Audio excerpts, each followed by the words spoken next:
Selamat pagi pemirsa, apa kabar Anda pagi hari ini? Senang sekali saya Graciela Taime dapat menjumpai Anda dalam Berita Papua. Sejumlah informasi menarik dan teraktual telah berhasil dirangkum tim redaksi kami. Berikut 3 berita utama hari ini. Pemusnahan aksesoris mahkota burung cendrawasih menuai protes ratusan orang di Kabupaten Bovendigul.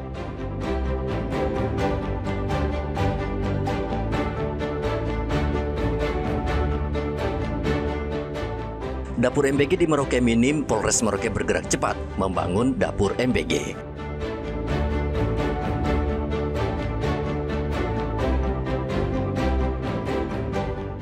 Beras medium dan SPHP dijual tidak sesuai harga eceran tertinggi. Satgas Pengendalian Harga Beras kumpulkan distributor dan bulog di 3 provinsi.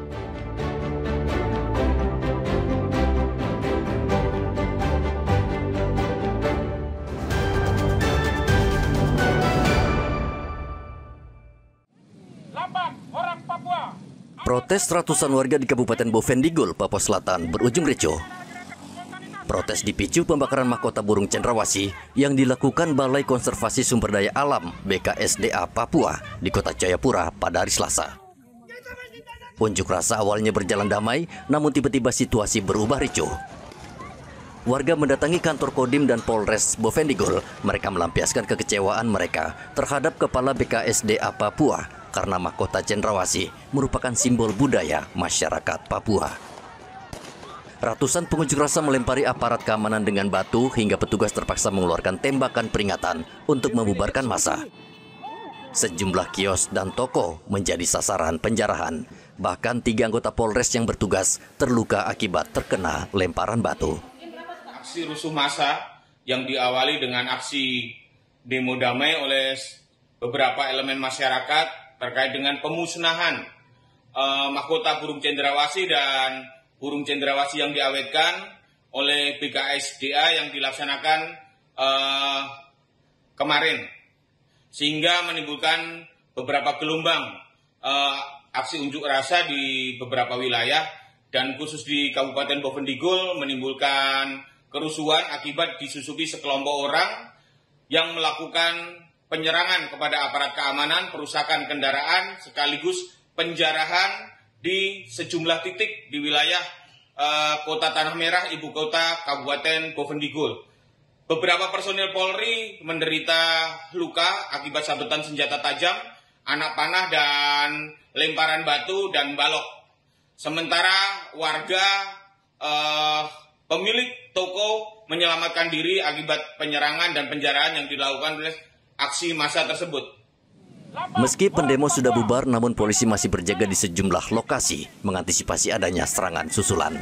Polisi mengimbau warga tidak bertindak anarkis saat menyampaikan aspirasi. Arthur dan Muhammad Ridwan melaporkan dari Bovendigul, Papua Selatan.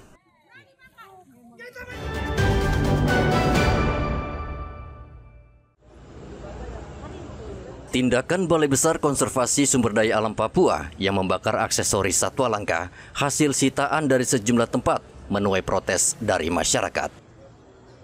Kepala BPKSDA Papua Joni Santoso menyampaikan permintaan maaf sekaligus memberikan klarifikasi terkait langkah BKSDA tersebut. Joni memastikan pemusnahan tersebut bukan untuk melecehkan nilai budaya atau simbol adat Papua, melainkan bagian dari penegakan hukum untuk memutus rantai perdagangan ilegal satwa dilindungi. Dengan penuh rasa hormat dan kerendahan hati, kami menyampaikan permohonan maaf yang tulus atas tindakan pemusnahan cendrawasih offset dan mahkota burung cendrawasih pada tanggal 20 Oktober 2025. Kami menyadari bahwa tindakan tersebut telah menimbulkan luka dan kekecewaan di hati masyarakat Papua. Kami sampaikan bahwa langkah tersebut tidak dimaksudkan untuk mendiskreditkan atau mengabaikan nilai budaya dan jati diri masyarakat Papua yang kami hormati sebagai bagian penting dari kekayaan bangsa Indonesia. Sementara itu, Kepala Adat Port Numbai Daniel Toto meminta pemerintah daerah, DPRD, dan lembaga adat MRP untuk menyusun peraturan yang jelas dalam perlindungan satwa seperti burung cendrawasih, karena langkah hukum tanpa memahami budaya bisa memunculkan konflik di masyarakat. Ini harus ditindaklanjuti oleh pihak Majelis Rakyat Papua dan DPR Kursi Pengangkatan untuk membuat peraturan turunan, termasuk perdasi atau perdasus. Nah, ini 8 tahun tidak ada regulasi untuk membuat peraturan turunannya untuk menyampaikan kepada masyarakat Papua bahwa ada surat edaran dari Gubernur Papua. Petugas BKSDA dan pihak terkait melakukan razia terhadap pedagang aksesoris dan menemukan 58 ekor satwa yang sudah diawetkan dan dijual menjadi mahkota burung cendrawasih. Barang-barang tersebut kemudian dimusnahkan sesuai permintaan pemilik. Rian Tonai melaporkan dari Kota Jayapura, Papua.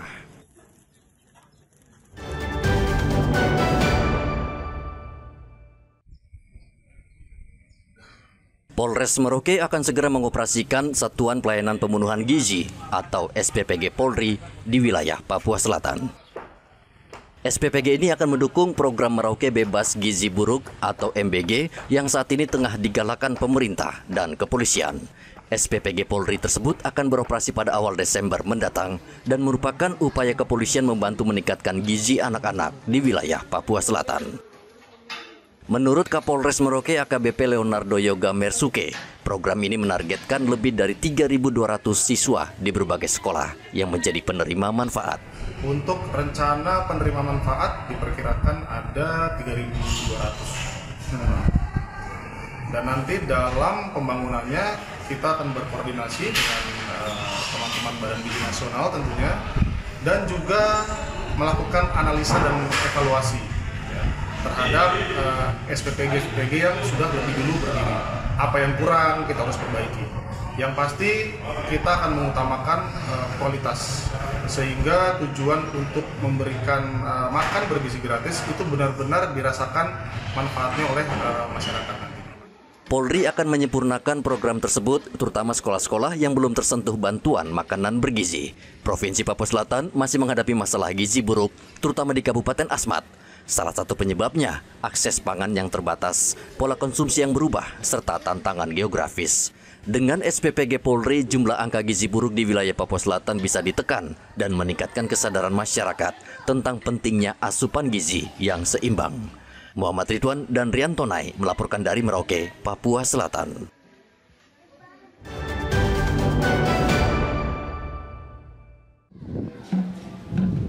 Dinas Ketahanan Pangan memberikan tambahan makanan bergizi ke Sekolah Dasar Negeri Amole, Kabupaten Mimika, Papua Tengah, yang bersumber dari bahan pangan lokal. Pemberian makanan tambahan di sekolah bertujuan untuk memastikan asupan gizi anak tercukupi agar fisik mereka tumbuh dengan baik, sehingga mereka bisa lebih bersemangat belajar.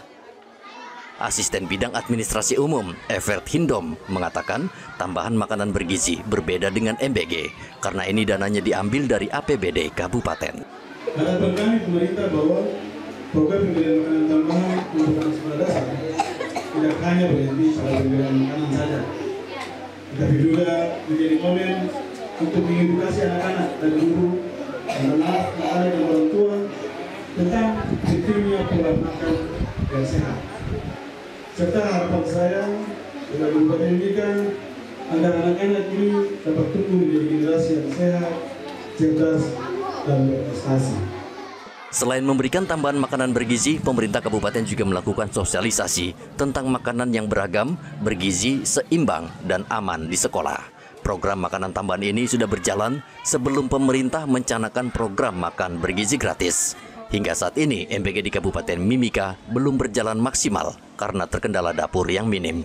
Igo Batmomolin dan Rian Tonai melaporkan dari Mimika, Papua Tengah.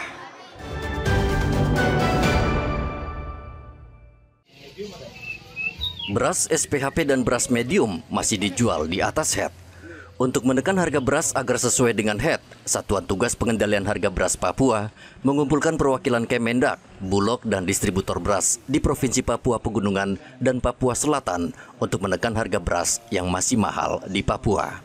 Rapat koordinasi berlangsung di salah satu hotel di kota Jayapura pada hari Kamis. Direktur Reserse Kriminal Khusus Polda Papua yang juga Ketua Satgas Pengendalian Harga Beras, Kombes Era Adinata, mengatakan tingginya harga beras medium dan SPHP di Papua salah satunya disebabkan mahalnya biaya logistik, khususnya untuk pengiriman melalui udara ke Provinsi Papua Pegunungan.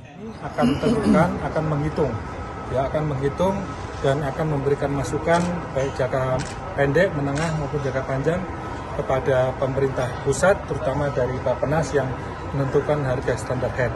Nah, nanti tentunya masing-masing kepala satuan reserse di wilayah akan menyampaikan terkait dengan harga distribusi sampai di wilayah masing-masing. Kita ketahui wilayah Papua ini luas, ya. Satu kabupaten aja antar distrik bisa lewat pesawat. Tapi misi kita yang pertama adalah memastikan dalam waktu kurang lebih 1 bulan ini beras SPHP yang notabene akan semua harga sama seluruh wilayah hukum Polda Papua. Sementara itu, Kepala Bulog Papua Ahmad Mustari memastikan stok beras untuk Natal dan Tahun Baru aman karena ada 32 ton beras di gudang Bulog. Tidak khawatir, dari hari ini kita persepsi bahwa terkait dengan penyebaran khususnya beras SPHP di wilayah-wilayah Polda Papua. Ada 3 provinsi, ya. Kita hari ini kita lakukan persamaan persepsi. Ada berapa Pak, secara banyak? umum untuk ketersediaannya berapa sih? Jadi untuk secara umum kita Sampai jelang Nataru ini. kita stok di gudang Bulog ada 20.000 ton 600. Ya, jadi ini cukup. Ini di dalam perjalanan juga masih lakukan untuk masuk lagi nanti. Yang rencana masuk berapa banyak? Rencana masuk nanti ada kurang lebih sekitar 12.000 lagi. Oke, 32. Jadi nggak usah khawatir, ya. Ada 32 ton 700 nanti. Satgas Pangan juga terus melakukan pemantauan ke sejumlah pasar dan distributor dan akan memberikan teguran kepada penjual jika menjual beras di atas head. Intervensi Bulog dan Satgas Pangan ini diharapkan mampu menstabilkan harga beras, terutama di 8 kabupaten di Provinsi Papua Pegunungan, sehingga masyarakat dapat mendapatkan beras sesuai dengan harga eceran tertinggi atau head yang ditetapkan pemerintah. Rapat koordinasi ini juga mengeluarkan rekomendasi pembiayaan logistik dari Badan Pangan Nasional untuk menjamin kelancaran distribusi beras subsidi ke daerah-daerah terpencil. Arthur dan Riantonai melaporkan dari Kota Jayapura, Papua.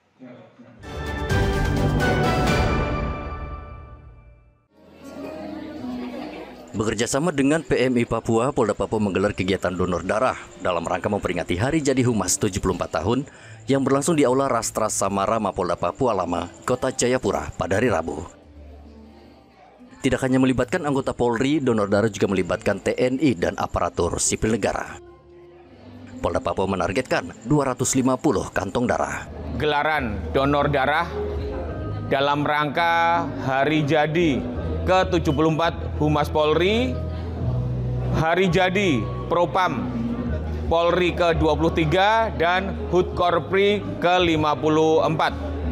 Maksud dan tujuan diadakannya donor darah ini adalah untuk membantu saudara-saudara kita semua yang membutuhkan darah khususnya di wilayah Kota Jayapura dan Provinsi Papua. Target yang dari donor darah yang dilaksanakan adalah 250 kantong darah untuk hari ini. Saat ini PMI Kota Jayapura membutuhkan kantong darah untuk memenuhi kebutuhan rumah sakit yang rata-rata sekitar 70 kantong darah per hari. Polres Merauke juga menggelar donor darah. Kegiatan berlangsung di Aula Polres Merauke dan diikuti ratusan peserta. Donor darah melibatkan personel TNI Polri, Bayangkari, Persit, serta masyarakat umum. Panitia menargetkan 100 kantong darah dari aksi sosial ini. Darah ini akan disalurkan melalui PMI Kabupaten Merauke. Donor darah serentak dalam rangka Hari Jadi Humas Polri yang ke-74 dengan tema Polisi Humas Harapan Masyarakat. Jadi aksi donor darah serentak ini khususnya Polres Merauke menargetkan 80 kantong darah. Donor yang keberapa kali nih, Bu? Lebih dari 10 kali. 10 kali nih ya. Nah, Ibu, ini kan darahnya kan akan diberikan kepada mereka yang memerlukan. Nah, bagaimana perasaan Ibu artinya bisa mendonorkan darah untuk orang yang memerlukan, Bu? Alhamdulillah bisa membantu orang-orang yang memerlukan. Gitu. Bangga, Bu ya. 2 kali ya. Ya, Ibu kira-kira ada perasaan seperti apa? Ini kan hasil donornya kan akan diberikan kepada mereka yang perlu ya. Gimana perasaan Ibu artinya bisa mendonor nih? Kami sangat bahagia ya bisa membantu sesama yang sangat membutuhkan darah mungkin untuk ini saja. Polda Papua mengimbau seluruh lembaga menggelar donor darah karena sebagian besar bank darah PMI kekurangan stok darah. Arthur dan Muhammad Ridwan melaporkan dari Kota Jayapura dan Merauke.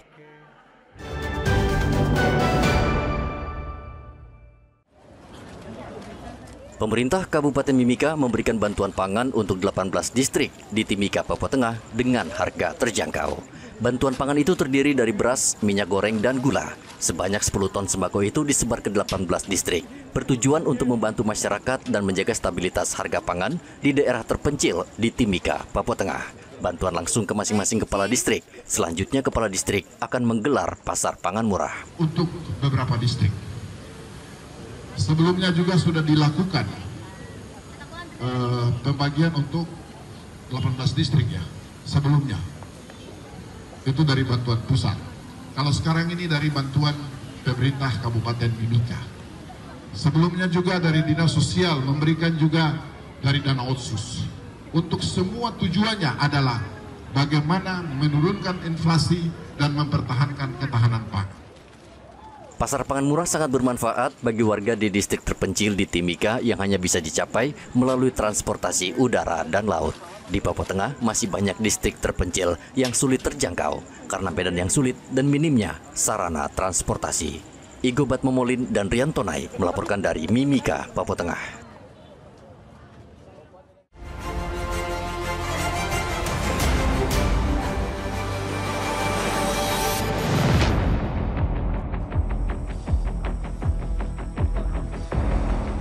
Aparat menggerebek salah satu pemukiman warga di Jalan Bupul, Kabupaten Merauke pada hari Minggu. Polisi menemukan pabrik minuman keras rumahan yang menjual minuman Saguer dan Sopi. Polisi menemukan ratusan liter miras oplosan. Petugas langsung memusnahkan minuman tersebut di lokasi. Menjelang akhir tahun, polisi akan terus meningkatkan operasi dan pengawasan untuk menekan peredaran minuman keras yang marak beredar di Merauke, Papua Selatan.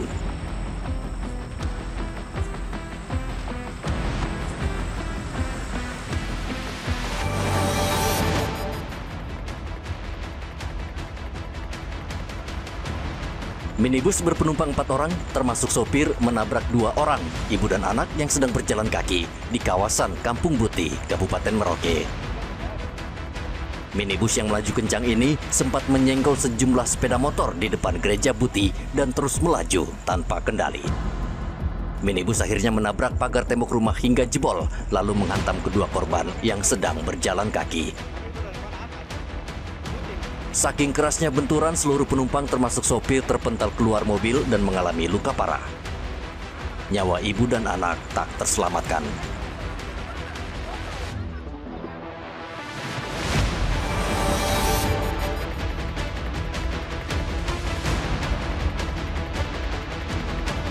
Hujan deras yang mengguyur wilayah Kabupaten Sarmi sejak hari Minggu menyebabkan sungai di distrik Tor Atas meluap dan merendam 2 kampung. Debit air sungai tiba-tiba meningkat dan meluap ke pemukiman warga. 2 kampung yang terdampak adalah Kampung Denander 1 dan Kampung Safrom Tane di distrik Tor Atas, Kabupaten Sarmi. Petugas Polsek Tor Atas langsung turun ke lokasi untuk memantau kondisi warga. Namun akses jalan rusak berat dan kendaraan tidak bisa melintas, sehingga petugas harus menggunakan perahu untuk menembus lokasi banjir.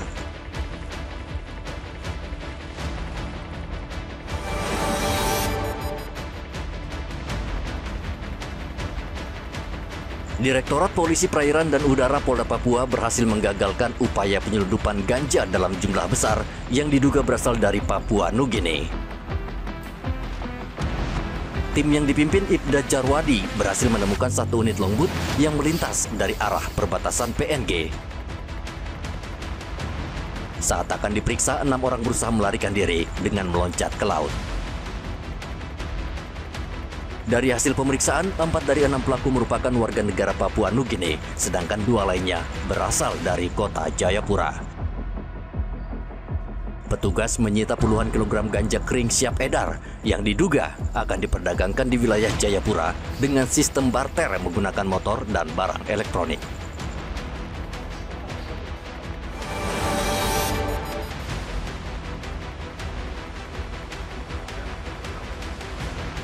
Satuan Tugas Yonif 751 menemukan ladang ganja di Dusun Ngutok, Kampung Kabiding, Kabupaten Pegunungan Bintang. Dalam operasi itu, petugas menyita 740 batang tanaman ganja yang ditemukan di area hutan terpencil. Tentara menggunakan pola sapuan sektor, yaitu menelusuri sejumlah titik yang diduga menjadi lokasi penanaman ganja yang cukup jauh dari pemukiman. Saat penggerebekan, pemilik ladang diduga sudah melarikan diri. Ganja tersebut akan diserahkan ke Polres Pegunungan Bintang.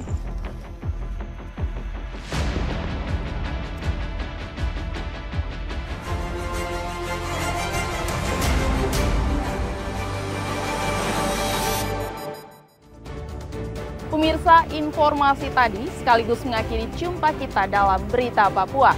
Saya Graciela Taime mewakili seluruh kru kerabat kerja yang bertugas menyampaikan terima kasih, selamat beraktivitas, sampai jumpa. Wanyambe.